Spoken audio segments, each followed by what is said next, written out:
On a grey morning, a simple gesture changed everything. Between seaside encounters, fears confessed under lanterns, and decisions that challenged destiny, two hearts began to draw closer. What seemed fragile became a love story made of choices and courage. Get ready to live every emotion of this journey. Subscribe, like, and tell us in the comments where you're watching from. When the wind scattered her fears across the sidewalk, he gathered more than fruit. He harvested the beginning of a story that time, not fate, would write. The cutting autumn wind swept through the narrow streets of the small coastal town of St. Benedict, dragging dry leaves and the smell of sea air mixed with the aroma of fresh bread from Mr. Thompson's bakery. Michael adjusted his watch for the third time in 5 minutes, quickening his pace. The meeting with investors would begin in exactly 27 minutes, and being late was not in his vocabulary. It was when turning the corner of Shell Street that he saw her. A young woman was fighting against the wind that seemed to conspire against her, scattering the contents of a torn paper bag across the sidewalk. Apples rolled toward the gutter, while sheets of paper danced in the air like small runaway sails. Something about the scene made him hesitate. It wasn't just her desperation in trying to save her groceries.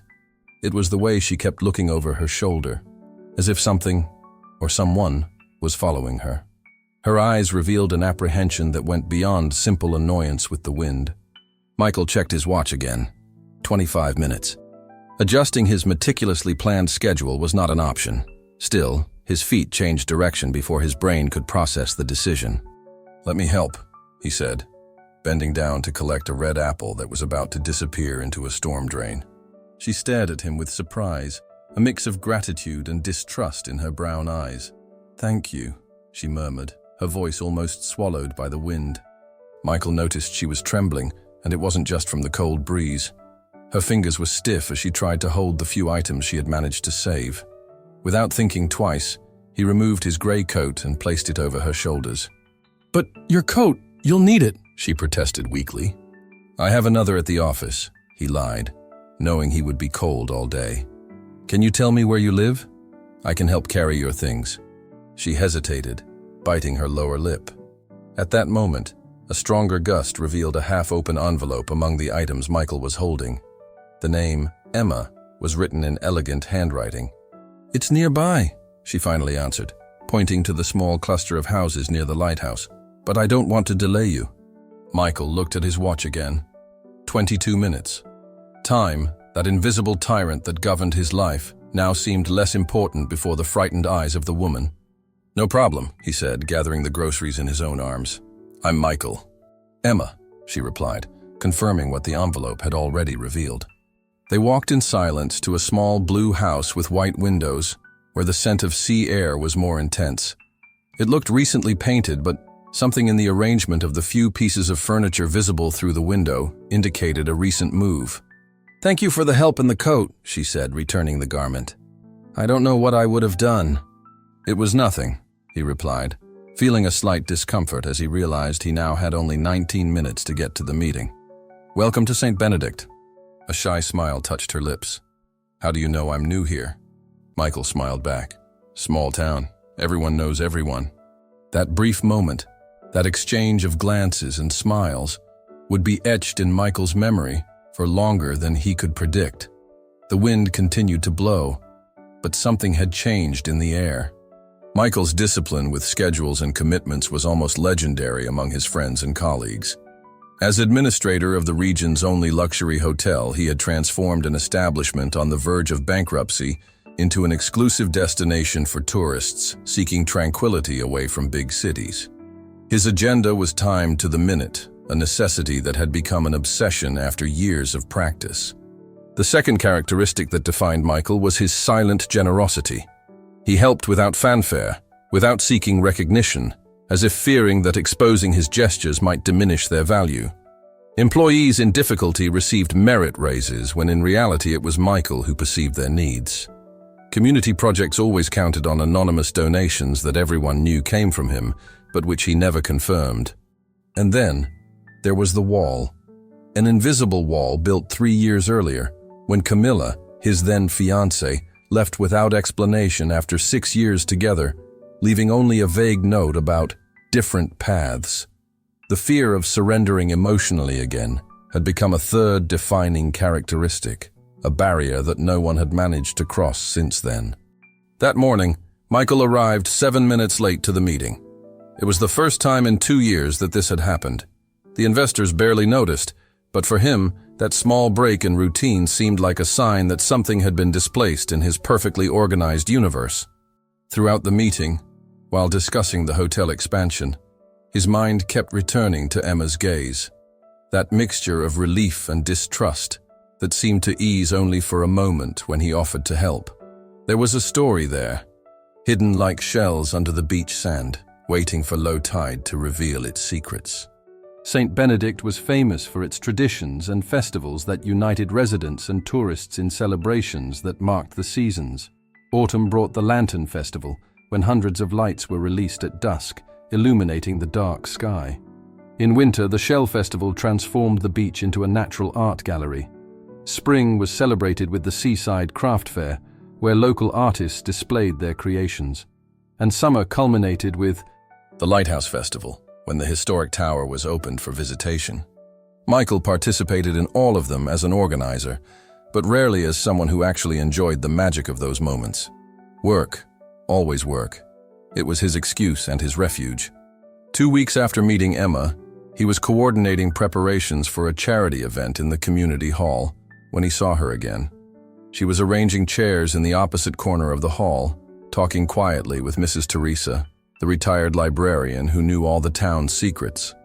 Emma seemed different there, more relaxed perhaps, but still maintained that vigilant posture. Her smile was polite but brief, and her eyes never remained fixed on anyone for too long. It was as if she were constantly evaluating her position in relation to the nearest exits. "Do you know the new resident?" asked Carlos, the grocery store owner and Michael's childhood friend, following his gaze. "We met briefly," he replied, trying to sound casual. "Do you know anything about her?" Carlos approached, lowering his voice. "She arrived about 3 months ago, rented Mrs. Amelia's blue house. From what I know, she came from a big city, fleeing some family pressure.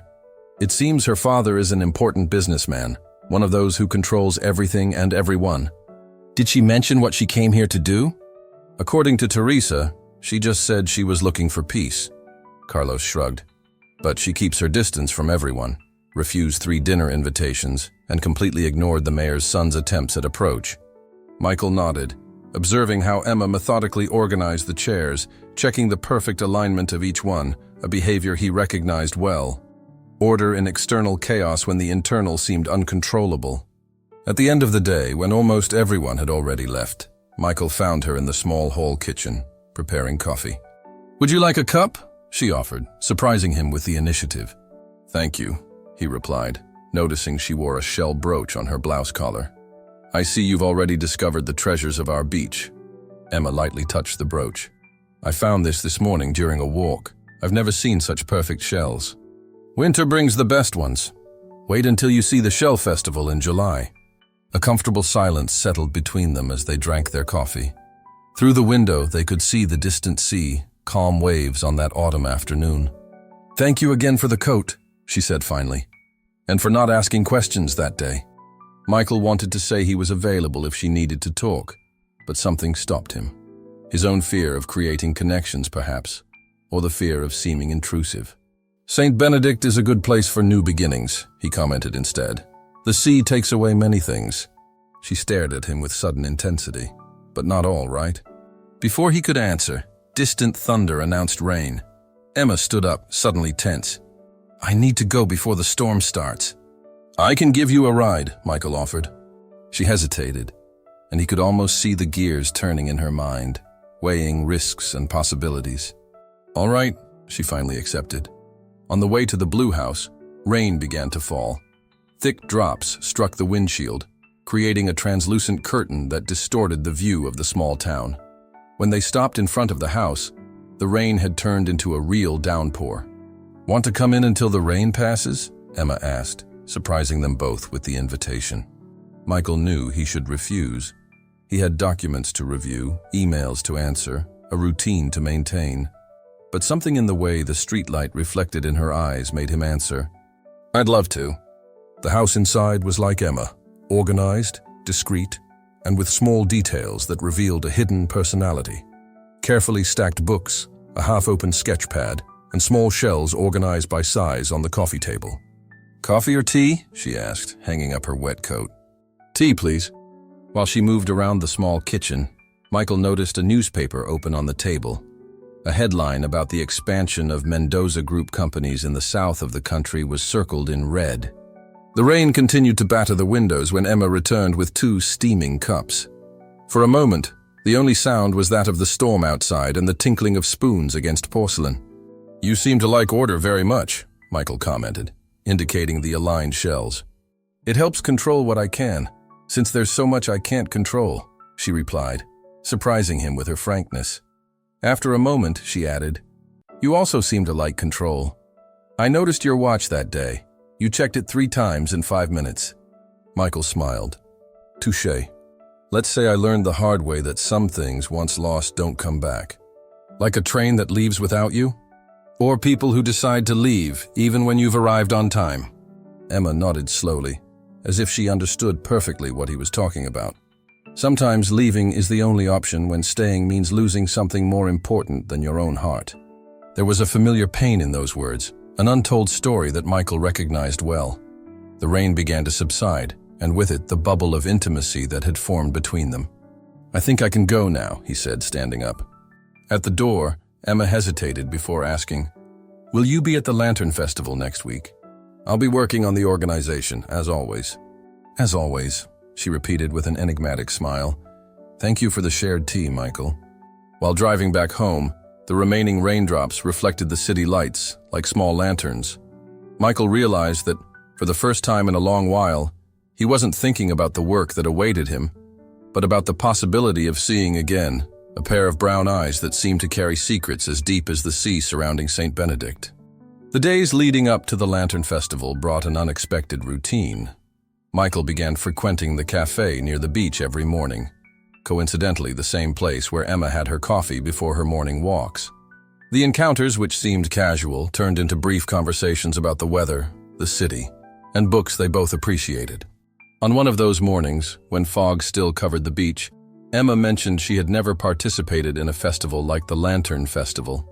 "In my family, celebrations were always formal events, dinners where everyone pretended to tolerate each other, artificial conversations, rehearsed smiles." She stirred her coffee spoon without really drinking. "The idea of releasing a lantern into the sky, making a wish, and believing that something magical can happen seems..." "Childish?" suggested Michael. "Liberating," she corrected with a rare, complete smile. That smile provoked something in Michael, a forgotten sensation of warmth in his chest that he quickly tried to suppress. Getting involved again meant risking pain, and he had sworn never to allow that again. On the festival day, the weather conspired in favor. A clear, windless sky, perfect for floating lanterns. The beach was decorated with small lights, typical food stalls, and a stage where local musicians performed. The aroma of treats and the sound of waves created a magical atmosphere. Michael supervised the final details when Augustus, the mayor's son and renowned architect, who had recently returned to the city, approached with his confident smile. "Michael, I need your professional opinion on the new inn I'm designing," he said. But his eyes wandered through the crowd. "I'm thinking of something that complements your hotel, doesn't compete with it." "Sure, we can schedule a meeting next week," Michael replied automatically, noticing the change in Augustus's posture when he spotted Emma arriving at the beach. "Actually, I have some sketches in the car. Do you mind if I get them to show now? I promise not to take much of your time," Augustus insisted, clearly creating an excuse to stay there until Emma's arrival. The discomfort Michael felt upon realizing Augustus's intention surprised him. He had no right to feel bothered after all. He barely knew Emma. Still, he watched attentively when Augustus greeted her effusively, offering her one of the lanterns he had brought. "A special lantern for a special wish," Michael managed to hear Augustus say, his usual charm in full operation. Emma smiled politely, but her eyes scanned the crowd until they found Michael. With a slight nod, she signaled a distant hello before being led by Augustus toward the food stalls. During the following hours, Michael immersed himself in work, checking every detail of the event, while avoiding looking at where Augustus and Emma were conversing. It was only when the master of ceremonies announced it was time to light the lanterns that he allowed himself to look for her again. To his surprise, Emma was walking alone in his direction, holding 2 paper lanterns. "I thought you might not have had time to get yours," she said, extending one of the lanterns to him. Everyone deserves to make a wish, even those who work to fulfill others' dreams. Michael accepted the gesture, touched by the consideration. "Thank you. Where's your companion?" "Augustus? He's persistent. Said he needed to resolve something and would return for the lantern moment, but..." She shrugged. "I prefer the company of someone who doesn't talk so much about himself."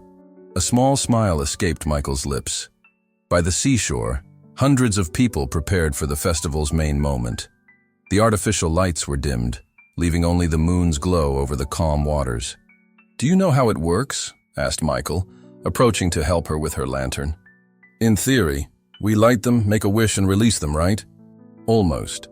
The tradition says you should hold the lantern with both hands. Close your eyes and visualize your deepest desire, not just a superficial wish. When you feel the wish is clear in your mind, open your eyes and release the lantern. If it rises in a straight line, without deviations, they say your wish has great chances of coming true." Emma observed the lantern in her hands with an almost childlike seriousness. "And if it deviates?" "It means there are still obstacles in the way," Michael replied, lighting the small candle inside his own lantern. "But even wishes with winding paths can come true, eventually." They stood side by side while the countdown began. The hundreds of united voices created a palpable energy in the air. When the signal was given, the sky of St. Benedict transformed into an inverted ocean with stars that rose instead of shining fixed.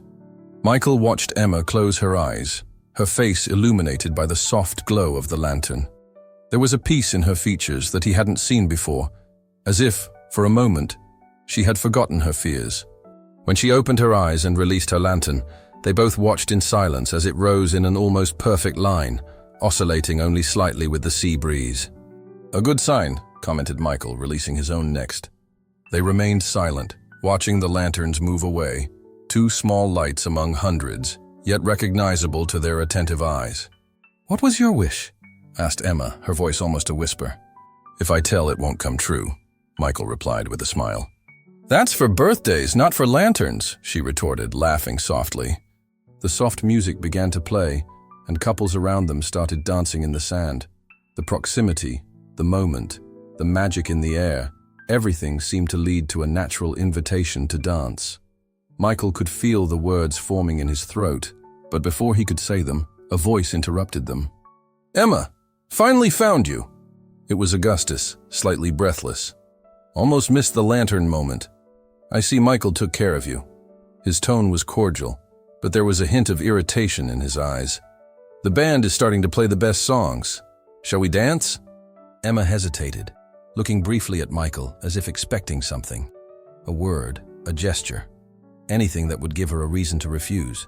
But Michael, trapped in his own fears, only nodded politely and took a step back. "Have fun," he said, forcing a smile. "I need to check how the rest of the event is going." As he walked away, Michael felt a familiar weight in his chest. The lantern carrying his unrevealed wish, the wish to find courage to tear down his own walls, swayed in the sky, increasingly distant, just like the chance he had just wasted. The morning after the festival, a rumor began circulating through the small town. Someone, no one knew exactly who, had commented that Michael only maintained contact with Emma for professional interest. According to the rumor, he planned to convince her to invest in the hotel, taking advantage of her family's resources. Emma heard the comment in the bakery line. Mrs. Oliveira, known for her sharp tongue, didn't bother to lower her voice while talking to another customer. "I heard he found out who her father is. One of the country's richest businessmen. Now he's always around, offering help, being kind. Very convenient, don't you think?" The words hit Emma like a physical blow. The idea that Michael could be approaching her only out of interest, resurrected old ghosts she was trying to leave behind. Throughout her life, she had seen people change completely upon discovering her family origin. False friendships, opportunistic relationships, all of this had led her to flee to St. Benedict, seeking authenticity away from the Mendoza name. During the 5 days that followed, Emma avoided the places where she might encounter Michael. Her morning walks now happened at dusk, and she had her morning coffee at home. When the phone rang and his name appeared on the screen, she let the call drop to voicemail. Michael, for his part, didn't understand the sudden distancing. He mentally reviewed his last interaction with Emma, trying to identify where he might have gone wrong. Had she perhaps noticed his growing interest and decided to cut ties before it transformed into something deeper? Or maybe Augustus, with his charm and ease, had definitively won her attention. On the 6th day, unable to bear the uncertainty, Michael decided to act. He left a formal invitation in her mailbox, printed on handmade paper produced in the town itself. Emma, the Shell Festival will take place this weekend. As a new resident, you deserve to know this tradition so special to our community. It would be an honor to accompany you as a guide, with no commitment beyond introducing you to the magic of our winter by the sea. If you accept, I'll be at Mauricia Cafe at 4 p.m. on Saturday. Respectfully, Michael. Saturday arrived with a clear winter sky and a gentle wind that brought the smell of the sea. Michael waited at the cafe for exactly 45 minutes, compulsively checking his watch while his cup of coffee grew cold. When he finally accepted that she wouldn't come, he left money on the table and stood up to leave. It was at that moment that the cafe door opened and Emma entered, her face flushed from the cold wind and hesitation. "Sorry for being late," she said, without looking directly at him. "I was deciding whether I should come." Michael felt immediate relief, followed by caution. "I'm glad you decided to come. Would you like coffee before we go to the festival?" "Actually," she replied, finally meeting his eyes, "I'd prefer that we talk first. There's something I need to ask." They walked to the almost deserted beach. The Shell Festival would happen later, when the tide was completely low. For now, the scenery belonged only to them and the seagulls that circled lazily in the sky. "Do you know who my father is?" Emma asked abruptly, stopping to face the sea. The question caught Michael by surprise. "I only know what Carlos mentioned, that your father is an important businessman." "Why?" "Ricardo Mendoza," she said, carefully observing Michael's reaction. "Owner of the Mendoza Group, one of the richest and most influential men in the country." Michael slowly processed the information. The name was familiar, of course. Anyone in the hotel business knew the Mendoza Empire, with its luxury hotels spread around the world.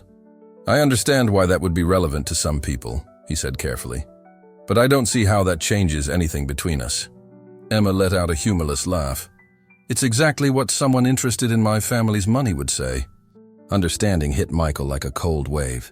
"You think I approached you because of your family? For money?" "That's what I was told. That you found out who I was and saw an investment opportunity for your hotel." Her voice trembled slightly. It wouldn't be the first time this has happened. Michael felt a mixture of anger and sadness. Anger at the unfounded rumors, sadness at realizing how much damage had already been done to Emma by opportunistic people. "Emma, when we met, you were just a person needing help with groceries scattered by the wind. You had no name, no story, no important family. You were just someone who seemed scared and alone." He took a deep breath before continuing. "If I were interested in investments, I would have accepted the offer from 3 different groups last year. My hotel isn't for sale, nor seeking new partners. And if I were interested in approaching people for money, Augustus would be a much more accessible option than the distant daughter of a businessman." Emma studied his face, looking for signs of lies. "Then why did you approach me?" The question hung between them, cradled by the sound of the waves. Michael could respond in 1,000 safe ways, but chose the truth. "Because there's something about you that awakens in me the desire to tear down walls I built a long time ago, and that scares me more than anything else." The silence that followed was filled only by the noise of the sea and the distant cry of seagulls. Emma's eyes, always vigilant, seemed to search for something beyond his words. "I had an engagement," she said finally, "with someone who said he loved me for the person I was, not for the name I carried. On the day I broke off the engagement, I discovered he had negotiated with my father for a director position at one of the companies as a wedding gift." Michael felt his heart tighten. "I'm sorry. The worst part wasn't his betrayal, but my father's, who agreed to everything without consulting me, as if my life were just another business to be managed." She kicked a small shell in the sand. That's when I decided to leave, to start over where no one knew me, where I could be just Emma. And then the rumors found you even here. They always find me, she replied with resignation. Michael took a step forward, decreasing the distance between them. The Shell Festival has a tradition. They say if you find a perfectly whole shell, without any mark or crack, you should keep it and give it to someone you trust completely.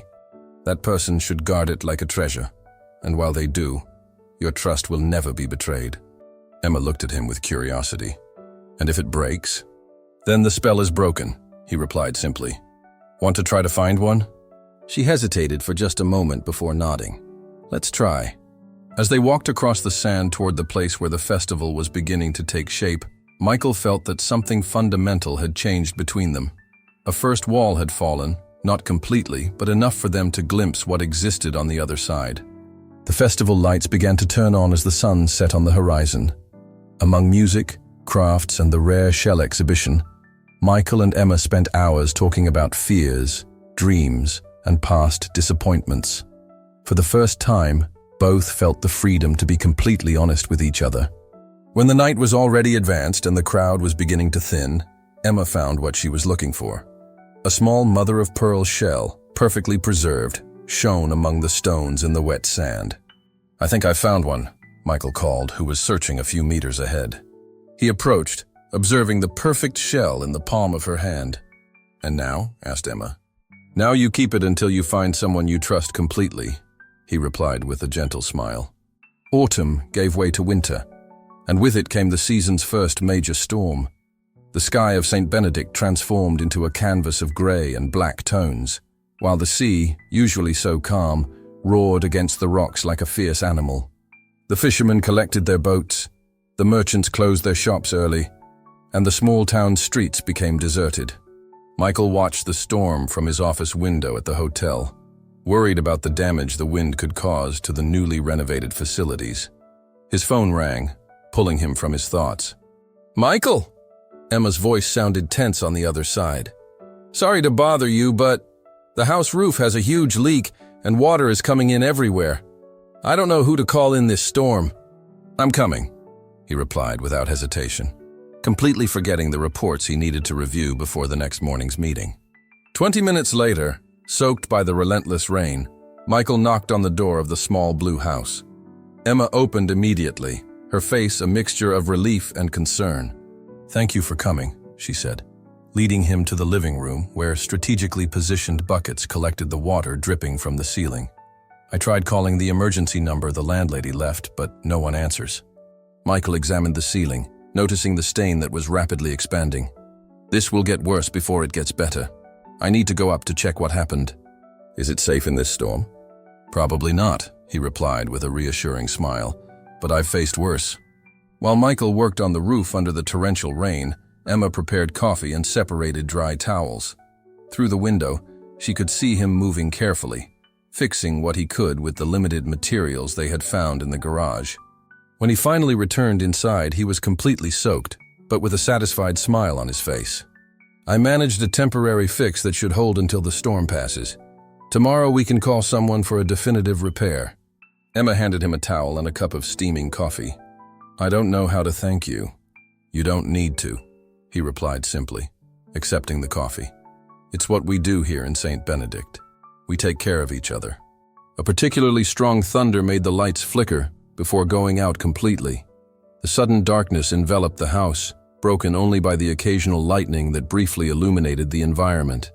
I have some candles, said Emma, her voice sounding closer than Michael expected. In the dark, they moved around the room, their fingers occasionally touching as they searched for candles and matches.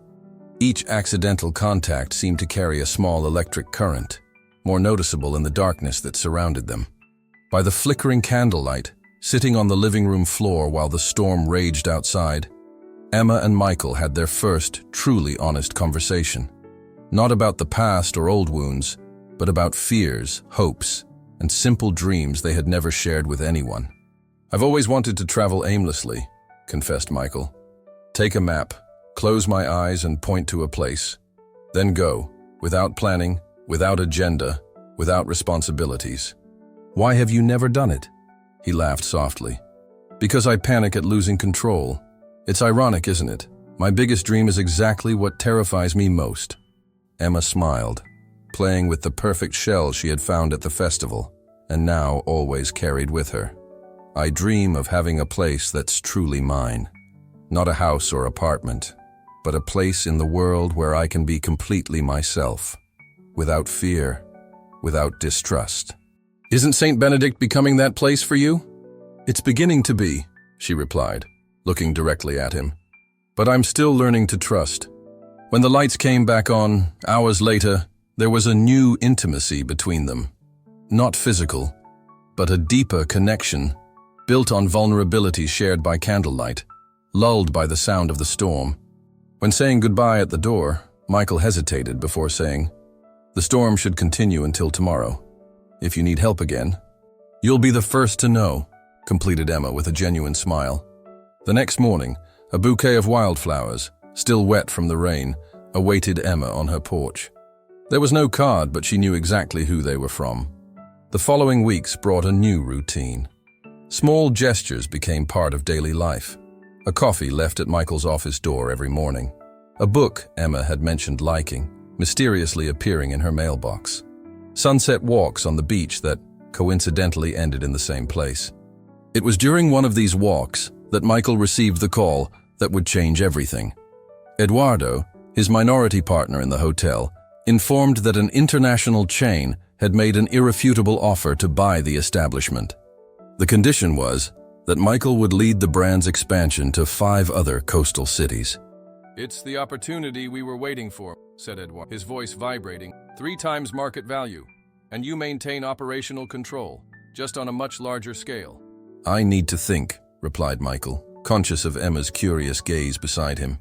"How long do we have to decide?" 2 weeks. But frankly, there's nothing to think about. It's a dream come true.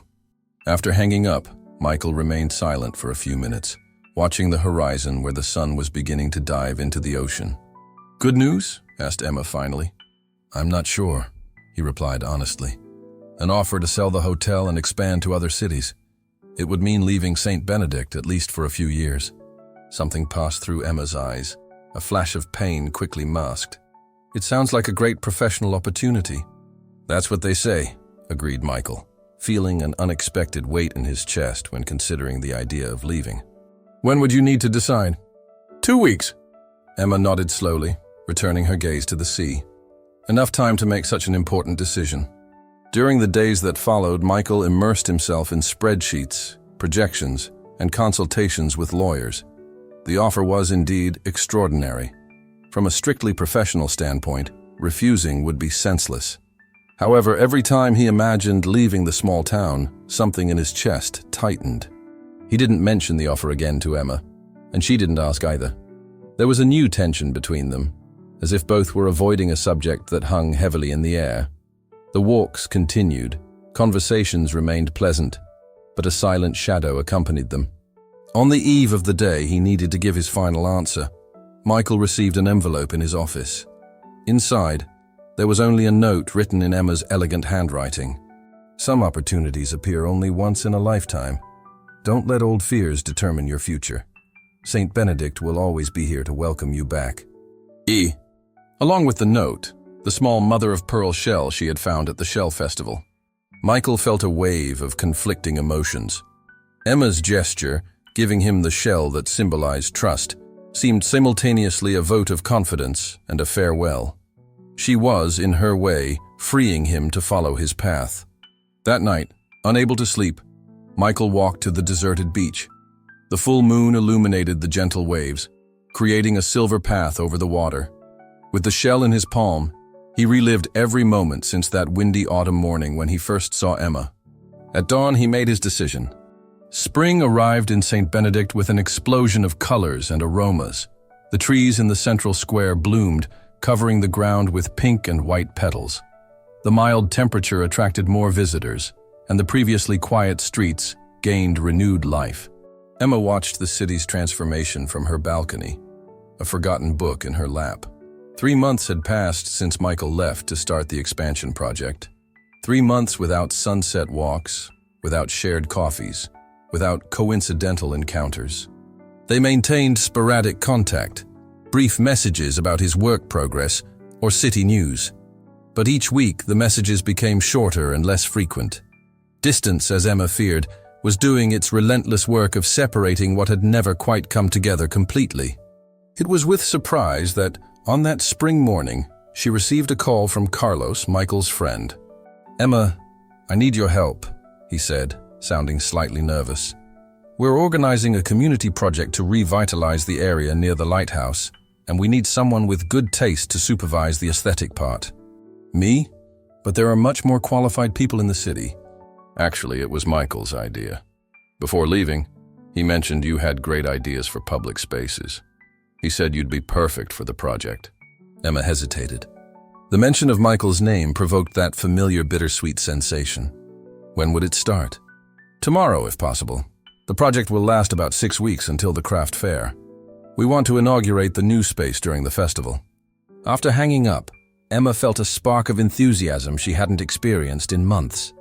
The idea of contributing to the city that had welcomed her, of creating something beautiful and permanent, awakened in her a renewed sense of purpose. The next day, upon arriving at the project site, Emma found a diverse team of local residents, from teenage volunteers to retired elderly people, all willing to transform the abandoned area into a community space. In the weeks that followed, Emma completely immersed herself in the work. Her natural talent for design, suppressed for years by family imposition to follow appropriate careers, finally found expression. Under her guidance, gardens took shape, handcrafted benches were installed, and shell mosaics created paths that told the small town's story. The project, initially planned for 6 weeks, advanced with such enthusiasm that in just 4 weeks, the transformation was already visible.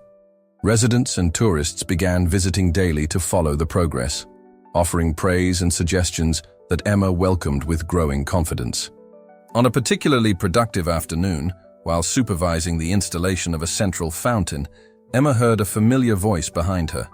It turned out even more beautiful than I imagined. She turned slowly, almost afraid her mind was playing tricks. But there was Michael, observing the space with evident admiration. He looked tired, with subtle dark circles that weren't there before, but his eyes shone with the same intensity she remembered. "Michael," was all she could say, her heart racing treacherously.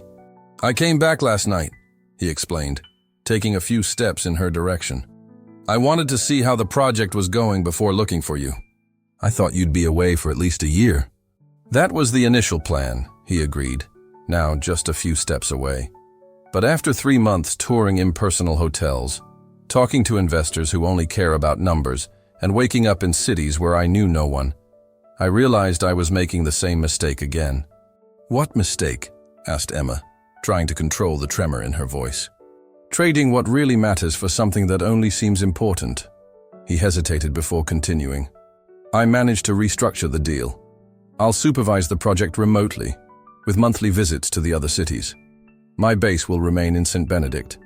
Emma absorbed the information slowly, trying not to create expectations about what that meant for them. "It sounds like a good professional compromise." "I didn't come back just for work, Emma." Michael took another step forward, decreasing the distance between them. "I came back because I realized I was running away again. Running from the possibility of building something real, something worth the risk of suffering." Before she could respond, they were interrupted by Carlos and other volunteers who, upon spotting Michael, approached enthusiastically to greet him. The moment of intimacy broke, but the revelation hung in the air between them like an unspoken promise. During the weeks leading up to the craft fair, Emma and Michael worked side by side on the project. Between decisions about lighting and discussions about bench positioning, they rediscovered the comfortable rhythm they had built before. But now there was something new, an honesty that didn't exist before, a willingness from both to lower their defenses.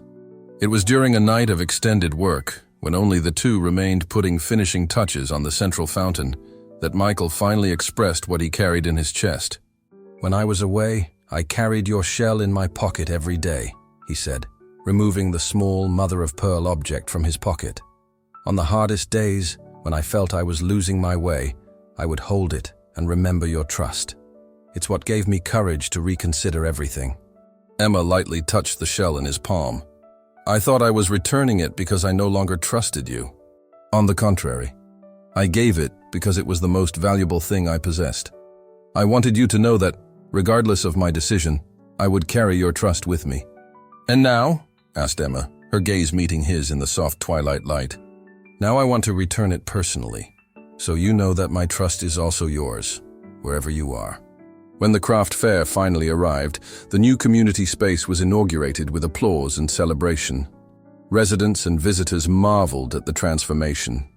At the center of everything, the fountain, designed by Emma and built under Michael's supervision, reflected the sunset colors in its crystal waters. During the celebration, between music and dancing, Emma pulled Michael to a quieter corner of the garden. "I need to tell you something," she said, her expression serious. "I received a job offer. An interior design company in Montevideo saw photos of the project online and got in touch." Michael felt his heart sink. "It's a great opportunity." "It is," agreed Emma. "They offered a consultant position, with freedom to choose projects and work remotely most of the time." Michael slowly processed the information, realizing the implication. "So, you could stay?" A slow smile lit up Emma's face. "I could, and I want to. For the first time in a long while, I feel I belong to a place. I found not just peace here, but purpose. And people who value me for who I am, not for my last name."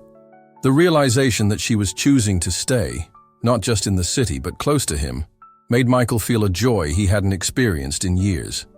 In an impulsive gesture, he took her hands in his.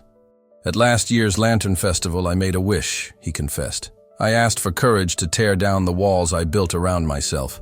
I think I'm finally finding that courage." Emma gently squeezed his hands. "My wish was to find a place where I could be myself, without fear. It seems we're both receiving what we asked for." That night, under the spring stars, while the fair music played in the distance, Michael and Emma shared their first kiss. It wasn't a fairy tale kiss, perfect and rehearsed, but a real kiss.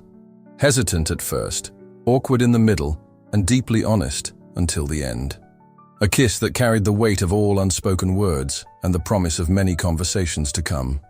Summer came to St. Benedict, bringing longer days and warm nights, perfect for seaside walks and conversations that extended until dawn. For Emma and Michael, each day seemed like a discovery of each other's small habits, of stories never before shared, of fears that slowly lost strength in the light of growing trust. But like every real love story, theirs wasn't exempt from obstacles. The first arose on a sunny July morning when Emma received an unexpected call. "Miss Mendoza?" The formal voice on the other side made her stiffen immediately. Only one person called her that. "This is Augusto Viana, your father's personal assistant." "I know who you are," replied Emma, feeling her stomach sink. "What do you want?" "Your father suffered a mild stroke. He's stable, but specifically asked to see you." The news hit Emma like a physical blow. Despite years of turbulent relationship with Ricardo Mendoza, the idea of her father, always so strong and unshakable, weakened in a hospital bed, awakened conflicting emotions. "When did it happen?" she asked, her voice betraying the concern she tried to hide. "Last night. The doctors assure there's no immediate risk, but your father is different. The scare seems to have made him reevaluate some things."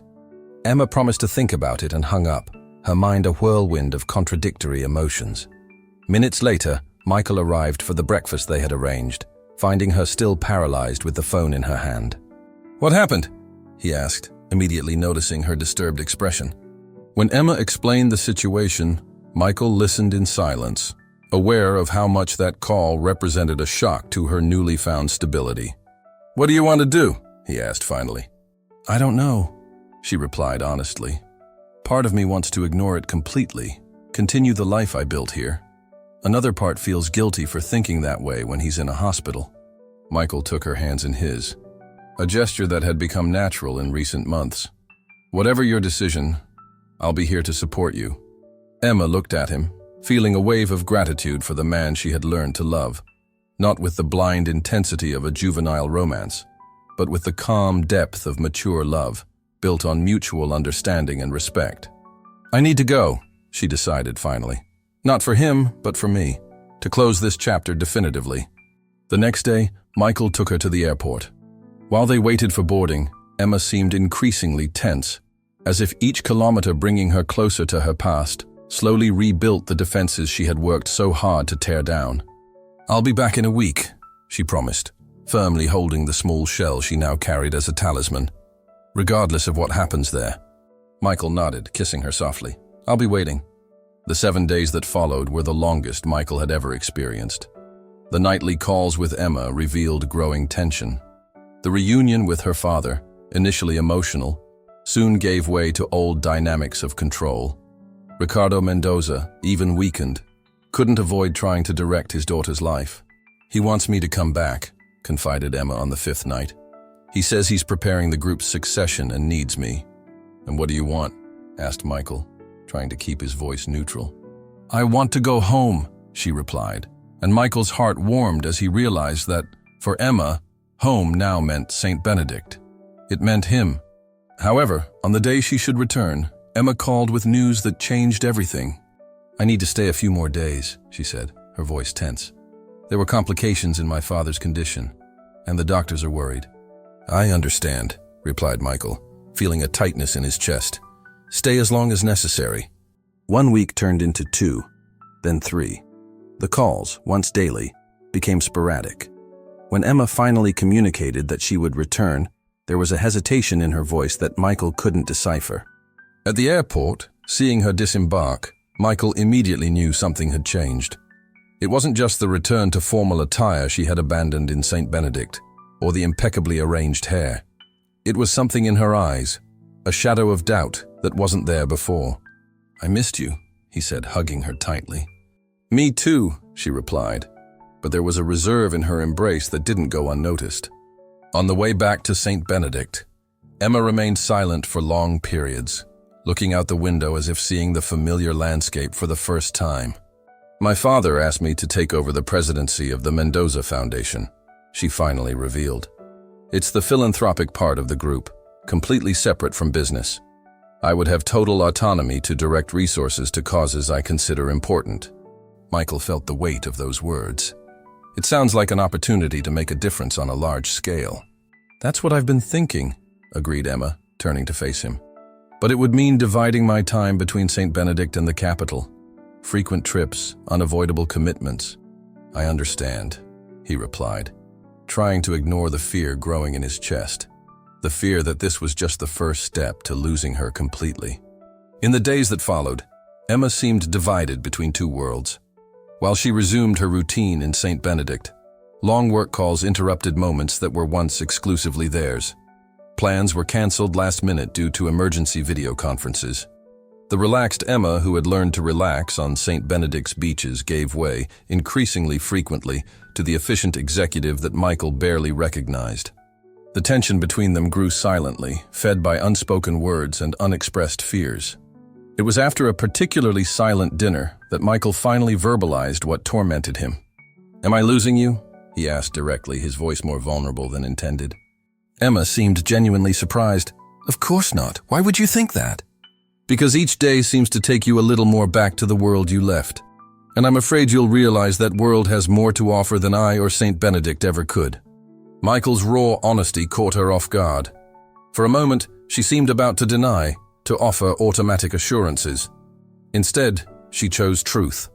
"I'm also afraid," she admitted. "Afraid of being seduced again by a world that made me unhappy for so long.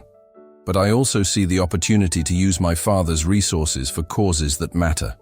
Children at risk, environmental preservation, community art." Michael took her hands in his. "I'm not asking you to choose between your purpose and us. I just don't want that world to transform you again into the person you fought so hard to stop being." That night ended without resolutions, only with the mutual promise to continue talking openly about their fears. But the seed of doubt was planted, and in the following weeks, it bloomed in moments of tension and arguments about small things that masked the real problem. The breaking point came when Emma received an invitation to represent the foundation at an international event that would happen exactly during the Lighthouse Festival, the summer's most important celebration in St. Benedict, and the first they would spend together. "It's just one event," argued Emma, frustrated with Michael's negative reaction. "There will be other lighthouse festivals." "It's not about the festival," he countered. "It's about the fact that, increasingly, St. Benedict and I seem to be in second place on your priority list." "That's not fair. I'm trying to balance two important parts of my life." "But one of those parts already made you unhappy before, and I'm afraid it's attracting you back to a cycle you fought to break." Emma recoiled as if she had been physically struck. "You think I don't know what's best for me? That I need to be protected from my own decisions?" "That's not what I meant. But it's exactly how it sounds," she interrupted, her voice trembling with anger and hurt. "As if you don't trust my ability to navigate between these two worlds without losing myself." Michael felt the weight of those words, recognizing the error in his approach. "You're right. I'm projecting my own fears. It's not about not trusting you. It's about being afraid of not being enough." The confession hung between them, raw and honest. Emma softened her expression, approaching to touch his face. "You're more than enough, Michael. But I also need to discover who I can be in this new role. I need to know if I can make a difference on a larger scale without losing the essence of what I built here." That night, they reconciled physically, but a subtle emotional abyss remained between them. Not from lack of love, but from the shared fear that their paths, so carefully intertwined, might be beginning to diverge. Emma left for the international event, and during her absence, Michael immersed himself in preparation work for the Lighthouse Festival. The entire city vibrated with preparations for the celebration that would mark summer's peak. The historic lighthouse, usually closed to the public, would be opened for visitation, and its lights, amplified by a special system, would create a visual spectacle over the sea. It was during these preparations that Michael received an unexpected call from an unknown number. "Michael Almeida?" asked a formal male voice. "Yes, who's speaking?" "This is Ricardo Mendoza." The name made Michael freeze. Emma's father, the man who represented everything she had tried to leave behind, was calling him directly. "How can I help you, Mr. Mendoza?" "I want to talk about my daughter," replied the voice with an authority that seemed natural. "I'll be in St. Benedict tomorrow to see the city she chose. I'd like to invite you for lunch." Michael hesitated, aware that Emma didn't know about this visit. "Is Emma aware of this meeting?" A brief silence. "No, I prefer to talk to you first, man to man." All of Michael's instincts screamed to refuse, to inform Emma immediately. But curiosity about the man who had so influenced the life of the woman he loved was stronger. "I'll be available," he finally replied. The lunch took place at the hotel's most exclusive restaurant. Ricardo Mendoza was exactly like the newspaper photos portrayed him, elegant, imposing, with the kind of presence that commanded attention as soon as he entered an environment. However, signs of the recent health problem were visible in the deeper lines of his face and the slight hesitation in his movements. "Thank you for accepting my invitation," said Ricardo after initial greetings. "I wanted to meet the man who won my daughter in a way no one had managed before." Michael remained calm, studying the man before him. "I believe no one wins Emma. She chooses whom to allow into her life." An enigmatic smile touched Ricardo's lips. "A diplomatic answer. I see why she's attracted to you." After placing their orders, Ricardo went straight to the point. Emma was always different from her siblings, more independent, more questioning. When she was a child, she asked me why the employees' children couldn't play in our pool. He paused, lost in memories. Maybe I was too harsh, trying to mold her for a world that demands toughness. "With all respect, Mr. Mendoza, why are you telling me this?" Ricardo studied him with perceptive eyes. "Because I need you to understand why I'm offering her the foundation presidency. It's not a trap or a way to bring her back to the family fold. It's recognition that her different perspective might be exactly what we need." Michael remained skeptical. Emma mentioned the offer came with conditions. "Practical conditions, not personal ones," clarified Ricardo. "Travel, meetings, commitments that can't be postponed. The nature of the work, not my impositions." The lunch continued with Ricardo detailing his vision for the foundation and how Emma could transform it. Michael listened attentively, recognizing sincerity in the older man's words, but still cautious about his true intentions. "What's your role in this conversation, Mr. Mendoza?" Michael finally asked. "Why talk to me before discussing this with Emma?" Ricardo placed his silverware carefully on the plate before responding. "Because she listens to you. And because I want you to know, I'm not trying to separate her from you or this city she clearly loves. I'm offering a bridge, not a choice. After the meal, Ricardo invited Michael to show him the city. As they walked through St. Benedict's streets, the businessman observed everything with genuine interest. The community project Emma had helped create, the small shops with local products, the tranquil pace that contrasted with metropolitan hustle. "Now I understand why she chose this place," he commented when they reached the beach, observing the distant lighthouse. "There's a peace here that money can't buy." Before saying goodbye, Ricardo handed Michael a small package. "For Emma. It's something that belonged to her mother. I thought maybe it was time to pass it on." That night, restless after the meeting, Michael made an impulsive decision. He called Emma, who was still abroad.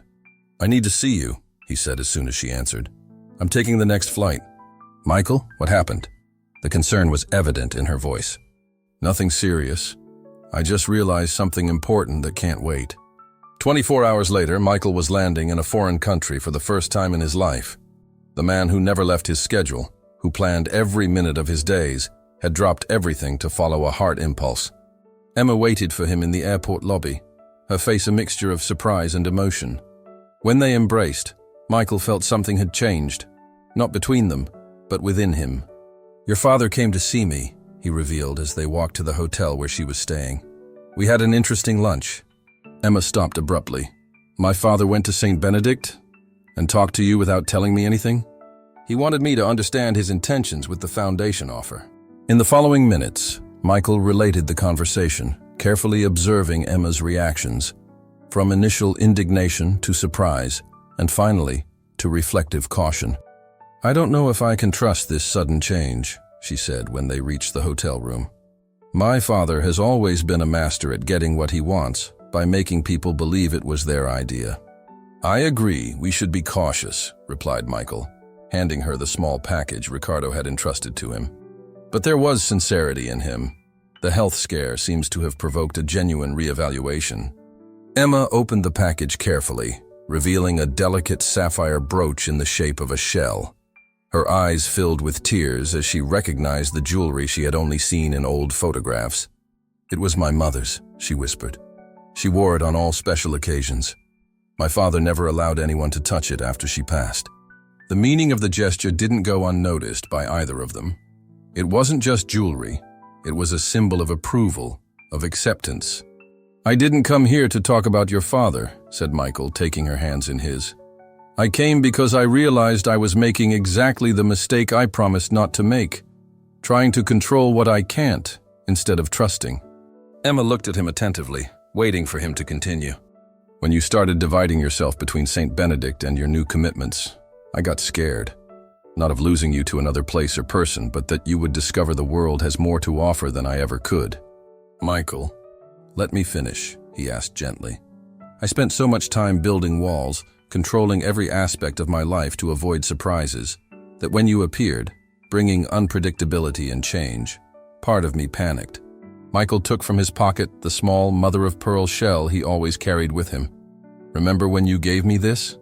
You said it symbolized trust, but I think I didn't fully understand what it meant. Trust isn't just believing the person won't hurt you. It's believing they know what's best for themselves." Emma held his face in her hands. "And I didn't realize I was recreating the same patterns that made me leave home, dividing my life into compartments, without believing I could integrate all parts of who I am." That night, in a hotel room in a foreign country, Emma and Michael rediscovered each other. Not as idealized characters from a romantic story, but as real people, imperfect, complex, constantly evolving. The next morning, while watching the sunrise from the hotel balcony, Emma made a decision. "I'm going to accept the foundation presidency," she said, intertwining her fingers with Michael's. "But on my terms. I'll establish the main office in St. Benedict, transforming it into an art and culture hub. Travel will be inevitable, but my base, my home, will continue to be there." "Are you sure your father will accept that condition?" A confident smile lit Emma's face. "If he's really changed, he will. If not, then it's not a project I want to participate in."